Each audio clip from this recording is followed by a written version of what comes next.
সন্ধ্যার শেষ আলো যখন ঘনিয়ে আসছিল তখন সেই শালবনের গভীরে ভাবির হাতটা ধরে আমি দাঁড়িয়েছিলাম। আমাদের চারপাশ নিস্তব্ধ, শুধু ঝিঁঝি পোকার অবিরাম ডাক আর দূর থেকে ভেসে আসা বুনো ফুলের গন্ধ। এ কেমন এক অদ্ভুত নির্জনতা, যেখানে সমাজের সব নিয়ম, সব বাঁধন যেন আলগা হয়ে যায়। ভাবির চোখগুলো ভিজে উঠেছিল, আমারও বুকটা মোচড় দিয়ে উঠেছিল এক অজানা বেদনায়। এই নির্জন জঙ্গলে সমাজের চোখ এড়িয়ে আমরা যেটুকু মজা করছিলাম তা কি শুধুই নিষিদ্ধ আনন্দ, নাকি গভীর এক অনুভূতির জন্ম? সবাইকে মনিয়া স্টোরিতে স্বাগত। আশা করি সবাই ভালো আছেন। এই গল্পটা শোনার সময় অবশ্যই হেডফোন ব্যবহার করবেন, আর গল্পটা ভালো লাগলে চ্যানেলটা সাবস্ক্রাইব করতে ভুলবেন না যেন। তাহলে চলুন শুরু করা যাক আজকের গল্প। ঢাকা শহরের কোলাহলপূর্ণ জীবন থেকে যখনই ছুটি পেতাম, মনটা ছটফট করত গ্রামের বাড়িতে ফিরে যাওয়ার জন্য। কিন্তু এবার ব্যাপারটা একটু অন্যরকম ছিল। আমার বড় ভাই আরিফ নতুন বিয়ে করেছে। ভাবি এসেছে আমাদের বাড়িতে। তার নাম সাদিয়া। নামটা যেমন মিষ্টি, মানুষটাও ঠিক তেমন। প্রথম যখন সাদিয়া ভাবিকে দেখলাম, তখন তার লাজুক মুখটা দেখে মনে হয়েছিল যেন কোনো রূপকথার রাজকন্যা আমাদের বাড়িতে পা রেখেছে। আমি তখন বিশ্ববিদ্যালয়ের শেষ বর্ষের ছাত্র, পড়াশোনা আর বন্ধুদের নিয়েই ব্যস্ত থাকতাম। কিন্তু ভাবি আসার পর থেকে আমার জীবনের ছকটা যেন একটু পাল্টে গেল। ভাই আরিফ পেশায় একজন স্থপতি। কাজের চাপে প্রায়ই তাকে ঢাকার বাইরে থাকতে হয়। নতুন বিয়ে হলেও তাদের মধ্যে সেই উচ্ছলতা আমি দেখিনি। ভাই সবসময় গম্ভীর প্রকৃতির, আর তার কাজের প্রতি তার নিষ্ঠা প্রশ্নাতীত। সে হয়তো সাদিয়াকে ভালোবাসত, কিন্তু তার প্রকাশের ধরনটা ছিল একেবারেই আলাদা। সাদিয়াকে দেখতাম প্রায়ই একা বারান্দায় বসে থাকতে, কিংবা জানালার পাশে দাঁড়িয়ে বাইরের আকাশের দিকে তাকিয়ে থাকতে। তার চোখে এক ধরনের বিষণ্ণতা লেগে থাকত, যেটা আমার চোখ এড়াত না। আমি বাড়িতে ফিরলে সাদিয়া ভাবি যেন একটু স্বস্তি পেত। আমার সাথে টুকটাক কথা বলতো, বাড়ির ছোটখাটো ব্যাপারে আমার মতামত চাইত। আমি তাকে ভাবি বলে ডাকতাম বটে, কিন্তু আমার তার প্রতি এক ধরনের গভীর শ্রদ্ধা আর সহানুভূতি তৈরি হয়েছিল। একদিন দুপুরে আমি ছাদে বসে বই পড়ছিলাম। সাদিয়া ভাবি এসে পাশে বসল। তার মুখে একটা হালকা হাসি, কিন্তু চোখ দুটোতে কেমন যেন একটা শূন্যতা। তানভীর, কেমন চলছে পড়াশোনা? সে জিজ্ঞেস করল। ভালোই ভাবি, আপনার কেমন লাগছে আমাদের বাড়িতে? আমি প্রশ্ন করলাম। সে একটু হাসল। ভালোই, কিন্তু আরিফ তো প্রায়ই বাইরে থাকে। তার গলার স্বরে কেমন যেন একটা অভিমান ছিল। আমি বুঝতে পারছিলাম নতুন পরিবেশে সে হয়তো একা বোধ করছে। আমি বললাম, ভাইয়ার কাজটা তো এরকমই, আপনাকে তো মানিয়ে নিতে হবে।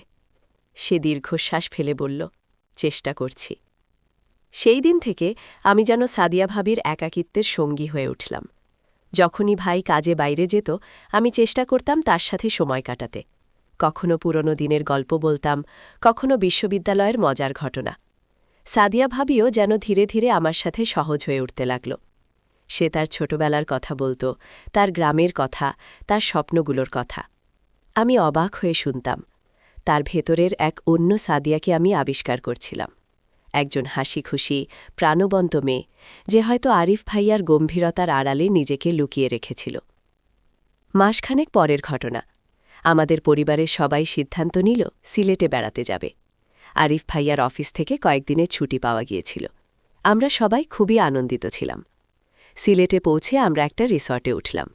চারপাশে পাহাড় আর চা বাগান, সবুজ আর সবুজের মেলা। মনটা জুড়িয়ে গেল। কিন্তু দুর্ভাগ্যক্রমে আমাদের পৌঁছানোর পরদিনই আরিফ ভাইয়ার জরুরি ফোন এলো। তার একটা বড় প্রজেক্টে সমস্যা হয়েছে, তাকে দ্রুত ঢাকায় ফিরতে হবে। ভাই চলে গেল, সাদিয়া ভাবি আবার একা হয়ে পড়ল। তার চোখে আবার সেই পুরনো বিষণ্ণতা ফিরে এলো। আমি ভাবিকে একা দেখে ভেতরে ভেতরে খুব কষ্ট পাচ্ছিলাম। সে এমন একটা মুহূর্তে একা হয়ে গেল যখন আমরা সবাই একসঙ্গে আনন্দ করার জন্য এসেছিলাম।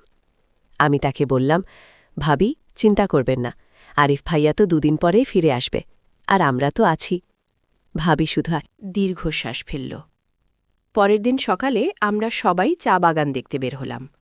আমার বাবা মা আর চাচা চাচিরা চা বাগানের সৌন্দর্য উপভোগ করছিলেন, ছবি তুলছিলেন। কিন্তু সাদিয়া ভাবিকে দেখলাম চুপচাপ একটা বেঞ্চে বসে থাকতে। আমি তার পাশে গিয়ে বসলাম। ভাবি, আপনি এত চুপচাপ কেন? আমি জিজ্ঞেস করলাম। সে হালকা হেসে বলল, কিছু না তানভীর, এমনি। আমি তার চোখে চোখ রাখলাম। দেখলাম তার চোখ দুটো ছলছল করছে। আমার কাছে কিছু লুকাতে হবে না ভাবি, আমি বুঝতে পারছি আপনার কষ্ট হচ্ছে। আমার কথা শুনে সাদিয়া আর নিজেকে ধরে রাখতে পারল না। তার চোখ থেকে টপ টপ করে জল পড়তে লাগল। জানিস তানভীর, সে ফিসফিস করে বলল, আমার মনে হয় আরিফ আমাকে ভালোবাসে না। সে শুধু কাজ নিয়েই ব্যস্ত থাকে। আমি যেন তার জীবনের একটা অতিরিক্ত অংশ মাত্র। তার কথাগুলো শুনে আমার বুকটা চিড়ে গেল।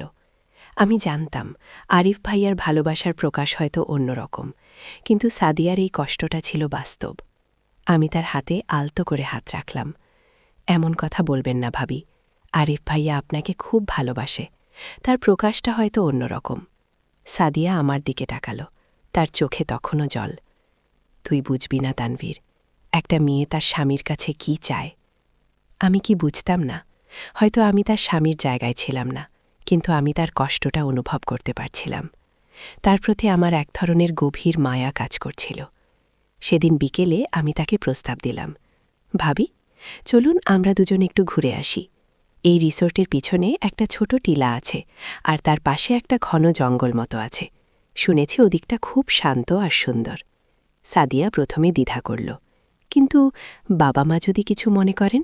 আমি বললাম, আরে না, আমরা তো শুধু একটু ঘুরে আসব। আমি তো আপনার ছোট দেবর, এটা কি সে সমস্যা? আমার কথায় সে রাজি হল। আমরা রিসোর্টের পিছনের পথ ধরে হাঁটতে শুরু করলাম। টিলাটা পেরিয়ে আমরা যখন জঙ্গলের মতো জায়গাটাতে পৌঁছলাম, তখন সূর্যের আলো গাছপালার ফাঁক দিয়ে ছিটকে আসছিল। চারপাশটা যেন এক মায়াবী রূপে সেজেছিল। উঁচু উঁচু গাছ, লতাপাতা আর বুনো ফুলের সৌরভে বাতাস ভারী। জায়গাটা সত্যি খুব শান্ত আর নির্জন। মানুষের কোলাহল থেকে অনেক দূরে প্রকৃতির নিজস্ব এক আবাস। আমরা দুজন জঙ্গলের সরু পথ ধরে হাঁটতে লাগলাম। হাঁটতে হাঁটতে আমরা একসময় একটা পাথরের ওপর বসলাম। সাদিয়া ভাবি দীর্ঘশ্বাস ফেলে বলল, আহ, কি শান্তি! মনে হচ্ছে যেন সব চিন্তা, সব দুঃখ এই বাতাসের সাথে মিশে উড়ে যাচ্ছে। আমি তার দিকে তাকালাম। এই প্রথম আমি তার মুখে এমন প্রাণ খোলা হাসি দেখলাম। তার চোখ দুটোতে তখন আর সেই বিষণ্ণতা ছিল না, ছিল এক ধরনের মুগ্ধতা। ভাবি, আপনার এমন চুপচাপ থাকাটা আমার ভালো লাগে না। আপনি হাসলে আপনাকে আরও সুন্দর লাগে, আমি বললাম। আমার কথা শুনে সাদিয়া একটু লজ্জা পেল। তার গালে হালকা লালের আভা ছড়িয়ে পড়ল। তুই খুব দুষ্টু হয়েছিস তানভীর, সে বলল। আমরা আরও কিছুক্ষণ নীরব রইলাম, শুধু পাখির কিচিরমিচির আর পাতার মর্মর শব্দ। এই নির্জনতা আমাদের দুজনের মধ্যে এক অন্যরকম গভীরতা তৈরি করছিল। মনে হচ্ছিল আমরা যেন এই মুহূর্তে পৃথিবীর সব বাঁধন থেকে মুক্ত। তানভীর, সাদিয়া হঠাৎ বলল, আমার একটা কথা বলার আছে। আমি তার দিকে মনোযোগ দিলাম। আমি জানি এটা বলা ঠিক হবে না, কিন্তু আমার মনে হয় আমি আরিফকে ঠিক বুঝে উঠতে পারিনি। সে একজন ভালো মানুষ, একজন ভালো স্বামী, কিন্তু আমার মনে হয় আমাদের মধ্যে কোথাও একটা শূন্যতা আছে। আমি যেন তার কাছে নিজেকে প্রকাশ করতে পারি না। তার কথা শুনে আমি চুপ করে রইলাম। আমি বুঝতে পারছিলাম এটা তার মনের গভীরের কথা। আমি যখন তোর সাথে কথা বলি তখন নিজেকে অনেক হালকা মনে হয়। মনে হয় যেন তুই আমার কথাগুলো বুঝিস। তার এই সরল স্বীকারোক্তি আমার হৃদয়ে এক গভীর প্রভাব ফেলল। আমি তার হাতটা আলতো করে ধরলাম। তার হাতটা ছিল শীতল। ভাবি, আমি সবসময় আপনার পাশে আছি। আপনার যখন যা বলার থাকবে আমাকে বলতে পারেন। সাদিয়া আমার দিকে তাকালো। তার চোখ দুটোতে তখন কৃতজ্ঞতা আর এক ধরনের গভীর আবেগ। সে আমার হাতটা শক্ত করে ধরল। মনে হলো এই মুহূর্তে, এই জঙ্গলের নির্জনতায় আমরা যেন এক অন্য পৃথিবীর বাসিন্দা। পৃথিবীর সব কোলাহল, সব নিয়মকানুন যেন আমাদের থেকে অনেক দূরে। আমরা দুজনে আরও কিছুক্ষণ গল্প করলাম। সে তার স্বপ্নগুলোর কথা বলল, তার ছোটবেলার বন্ধুদের কথা বলল, তার পড়াশোনার কথা বলল। আমি মুগ্ধ হয়ে শুনছিলাম। তার ভেতরের মেয়েটাকে আমি যেন নতুন করে চিনছিলাম। একজন প্রাণবন্ত, স্বপ্নচারী মেয়ে, যে শুধু একটু ভালোবাসা আর বোঝাপড়া চেয়েছিল। যখন সূর্য পশ্চিম আকাশে হেলে পড়ছিল, তখন আমরা রিসর্টের দিকে ফিরে আসতে শুরু করলাম। ফেরার পথে আমরা দুজনেই অনেক নীরব ছিলাম, কিন্তু এই নীরবতাটা ছিল এক গভীর বোঝাপড়া নীরবতা। আমাদের মধ্যে এক অলিখিত বন্ধন যেন তৈরি হয়েছিল। সেই রাতে আরিফ ভাইয়ের সাথে আমার ফোনে কথা হলো। সে জানালো তার ফিরতে আরও 2 দিন দেরি হবে। সাদিয়া ভাবি আবার বিষণ্ণ হয়ে পড়ল। আমি তাকে আশ্বস্ত করলাম, ভাবি, চিন্তা করবেন না, আমি আছি তো। পরের দিন সকালে আমরা আবার সে জঙ্গলের দিকে রওনা হলাম। এইবার আমাদের মধ্যে কোনো দ্বিধা ছিল না। আমরা জানতাম এই নির্জনতা আমাদের দুজনের জন্যই দরকার। আমরা জঙ্গলের গভীরে একটা ছোট ঝর্ণার পাশে গিয়ে বসলাম। ঝর্ণার কলকল শব্দ আর পাখির ডাক এক অন্য রকম শান্তি এনে দিল। অ্যানভির, জানিস, সাদিয়া বলল, আরিফ আর আমার মধ্যে অনেক পার্থক্য। সে যেমন গম্ভীর, আমি ততটাই চঞ্চল। সে তার অনুভূতি প্রকাশ করতে পারে না, আর আমি চাই সবকিছু খোলাখুলি বলতে। এই পার্থক্যগুলো আমাদের মধ্যে একটা দূরত্ব তৈরি করেছে। আমি তার কথা মন দিয়ে শুনছিলাম।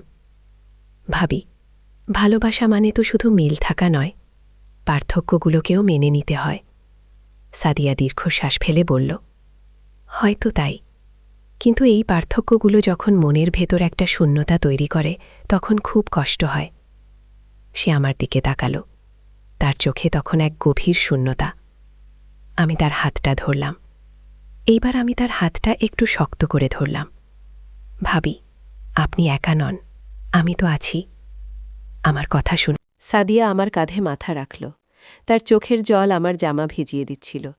আমি তাকে সান্ত্বনা দিলাম, তার মাথায় হাত বুলিয়ে দিলাম। এই মুহূর্তে আমার মনে হচ্ছিল আমি যেন তার সমস্ত দুঃখ, সমস্ত কষ্ট নিজের করে নিচ্ছি। এই নির্জন জঙ্গলে আমরা যেন একে অপরের আশ্রয় হয়ে উঠেছিলাম। আমাদের এই মুহূর্তগুলো ছিল একান্তই আমাদের। এখানে কোনো সমাজের চোখ ছিল না, কোনো লোকলজ্জার ভয় ছিল না। ছিল শুধু দুটো মানুষের মনের কথা, দুটো আত্মার গভীর বোঝাপড়া। আমি অনুভব করছিলাম সাদিয়া ভাবির প্রতি আমার অনুভূতি শুধুই সহানুভূতি ছিল না, তার প্রতি আমার এক ধরনের গভীর টান তৈরি হয়েছিল, এক নিষিদ্ধ আকর্ষণ, যা আমি জানতাম ভুল, কিন্তু মন তো আর যুক্তি মানে না। আমরা যখন সেখান থেকে ফিরছিলাম তখন ভাবি বলল, তানভীর, এই জায়গাটা যেন আমার কাছে একটা শান্তির আশ্রয় হয়ে উঠেছে। এখানে এসে যেন আমি নিজেকে ফিরে পাই। আমি তার দিকে তাকিয়ে হাসলাম। আমারও তাই মনে হয় ভাবি। সেই দুদিন আমরা প্রায় প্রতিদিনই সেই জঙ্গলে যেতাম। কখনো গল্প করতাম, কখনো চুপ করে বসে থাকতাম। কখনো সে আমার কাঁধে মাথা রেখে কাঁদত, কখনো আমি তার হাত ধরে সান্ত্বনা দিতাম। আমাদের এই মুহূর্তগুলো ছিল আমাদের জীবনের এক অন্য রকম অধ্যায়। এখানে আমরা দুজনে নিজেকে উজাড় করে দিতে পারতাম, মনের সব কথা বলতে পারতাম। এই জঙ্গলের নির্জনতা যেন আমাদের দুজনকে এক ভিন্ন জগতে নিয়ে গিয়েছিল, যেখানে সম্পর্কের সব বাঁধন শিথিল হয়ে গিয়েছিল। এখানে আমরা কোনো দেবর ভাবি ছিলাম না, ছিলাম শুধু দুটো মানুষ, যারা একে অপরের কষ্ট বুঝতে পারছিল, একে অপরকে আশ্রয় দিতে পারছিল। এখানে আমরা খুব মজা করছিলাম, কিন্তু সেই মজাটা ছিল আত্মিক, এক গভীর মানসিক প্রশান্তি। তৃতীয় দিন আরিফ ভাই ফিরে এলো। আমরা সবাই রিসোর্টে তাকে স্বাগত জানালাম। আরিফ ভাইয়ের সাথে সাদিয়া ভাবির দেখা হলো। সাদিয়া স্বাভাবিকভাবেই কথা বলল, কিন্তু আমি তার চোখে সেই আগের মতো আনন্দ দেখতে পেলাম না। তার চোখে তখনও এক ধরনের বিষণ্ণতা লেগেছিল, যা হয়তো শুধু আমিই বুঝতে পারছিলাম। আমরা সবাই ঢাকায় ফিরে এলাম। সেই ঘটনার পর থেকে আমাদের সম্পর্কটা যেন আরও গভীর হয়ে উঠল। আমরা হয়তো আগের মতো ঘন ঘন কথা বলতে পারতাম না, কিন্তু আমাদের চোখের ভাষা একে অপরের কাছে স্পষ্ট ছিল। যখনই আরিফ ভাই কাজে বাইরে যেত, সাদিয়া ভাবি আর আমি নীরবে একে অপরের দিকে তাকাতাম। সেই চাহনিতে ছিল গভীর এক বোঝাপড়া, এক অলিখিত অঙ্গীকার। একদিন রাতে আমি আমার ঘরে বসে বই পড়ছিলাম। হঠাৎ সাদিয়া ভাবি আমার ঘরে এলো। তার চোখে মুখে এক ধরনের অস্থিরতা। তানভীর, আমার তোর সাথে কিছু কথা আছে, সে বলল। আমি বই রেখে তার দিকে তাকালাম। সে আমার বিছানার একপাশে বসল। আমি জানি আমাদের যা হয়েছে তা হয়তো ঠিক নয়, কিন্তু আমি তোর সাথে যে সময়টুকু কাটিয়েছি সেটা আমার জীবনের সবচেয়ে মূল্যবান সময়। আমি কখনো ভাবিনি একজন দেবর আমার এত আপন হতে পারে। তার কথা শুনে আমার বুকটা ধুকধুক করছিল। আমি জানি না সে কী বলতে চাইছে। আমি জানি আমাদের সম্পর্কটা সমাজের চোখে অন্যরকম, কিন্তু আমার মনে হয় আমি তোর মধ্যে এমন কিছু পেয়েছি যা আমি আর কোথাও পাইনি। আমি নীরব রইলাম। আমার মুখ দিয়ে কোনো কথা বের হচ্ছিল না। আমি জানি এই অনুভূতিটা আমারও ছিল, কিন্তু আমি কি এটা প্রকাশ করতে পারতাম? আমি জানি না এটাকে কি বলে, ভালোবাসা নাকি অন্য কিছু। কিন্তু আমি তোর সাথে থাকলে নিজেকে খুব নিরাপদ মনে হয়, খুব স্বস্তি পাই। সাদিয়া ভাবি আমার দিকে তাকালো। তার চোখ দুটোতে তখন গভীর আবেগ। আমি তার হাতটা আলতো করে ধরলাম। ভাবি, আপনি যা অনুভব করছেন আমি তা বুঝতে পারছি। আমারও আপনার প্রতি এক ধরনের গভীর টান তৈরি হয়েছে। কিন্তু আমরা তো জানি আমাদের সম্পর্কের একটা সীমা আছে। সাদিয়া দীর্ঘশ্বাস ফেলল। আমি জানি তানভীর, আমি খুব ভালো করেই জানি। কিন্তু এই অনুভূতিগুলোকে আমি কিভাবে অস্বীকার করব, কিভাবে ভুলে যাব? আমি তাকে সান্ত্বনা দিলাম। আমাদের ভুলে যেতে হবে না ভাবি। আমরা এই অনুভূতিগুলোকে মনের গভীরে সযত্নে রাখব। এটা আমাদের এক গোপন সম্পদ হয়ে থাকবে। সেই রাতে আমরা দুজনে অনেকক্ষণ কথা বললাম। আমরা একে অপরকে বুঝিয়ে দিলাম আমাদের সম্পর্কটা হয়তো সমাজ মেনে নেবে না, কিন্তু আমাদের মনের গভীরে এই টানটা সব সময় থাকবে। আমাদের সেই জঙ্গলের দিনগুলো, আমাদের নির্জনতার মুহূর্তগুলো আমাদের জীবনের এক অমূল্য স্মৃতি হয়ে থাকবে। মাস পেরিয়ে গেল, বছরও গড়াল। আমি আমার পড়াশোনা শেষ করে একটা ভালো চাকরি পেলাম। আরিফ ভাই আর সাদিয়া ভাবির জীবনও তাদের নিজস্ব ছন্দে চলছিল। তাদের একটি ফুটফুটে মেয়ে হল, যার নাম রাখা হল রিয়া। আমি রিয়াকে খুব আদর করতাম, কিন্তু সাদিয়া ভাবির প্রতি আমার সেই গোপন অনুভূতিটা কখনো ম্লান হয়নি। সাদিয়া ভাবি এখন অনেক স্বাভাবিক। সে তার সংসার আর মেয়ে রিয়াকে নিয়ে ব্যস্ত থাকে। তার মুখে এখন সেই পুরনো বিষণ্ণতা আর দেখা যায় না। কিন্তু মাঝে মাঝে যখন আমাদের চোখাচোখি হয়, তখন সেই নীরব চাহনিতে আমাদের সেই পুরনো দিনের স্মৃতিগুলো ভেসে ওঠে। সেই সিলেটের নির্জন জঙ্গল, সেই গভীর কথাবার্তা, সেই গোপন মজাগুলো। আমরা দুজনেই জানি আমাদের এই সম্পর্কটা হয়তো কখনোই আলোর মুখ দেখবে না, কিন্তু মনের গভীরে আমাদের মধ্যে এক অদৃশ্য সেতু রয়ে গেছে। সেই সেতু দিয়ে আমরা একে অপরের কাছে পৌঁছে যাই যখনই মনটা একা হয়ে ওঠে। আর আমি জানি এই জীবনভর সাদিয়া ভাবি আমার কাছে শুধুই ভাইয়ের স্ত্রী থাকবে না, সে থাকবে আমার মনের গভীরে রাখা এক অমূল্য স্মৃতি, এক গোপন ভালোবাসা, যার সূচনা হয়েছিল সিলেটের এক নির্জন জঙ্গলে, ভাবিকে একা পেয়ে, যেখানে আমরা অনেক মজা করেছিলাম, আত্মার গভীর এক সংযোগের মজা। বন্ধুরা, গল্পটা কেমন লাগলো? যদি ভালো লেগে থাকে তাহলে একটা লাইক দিয়ে দেন।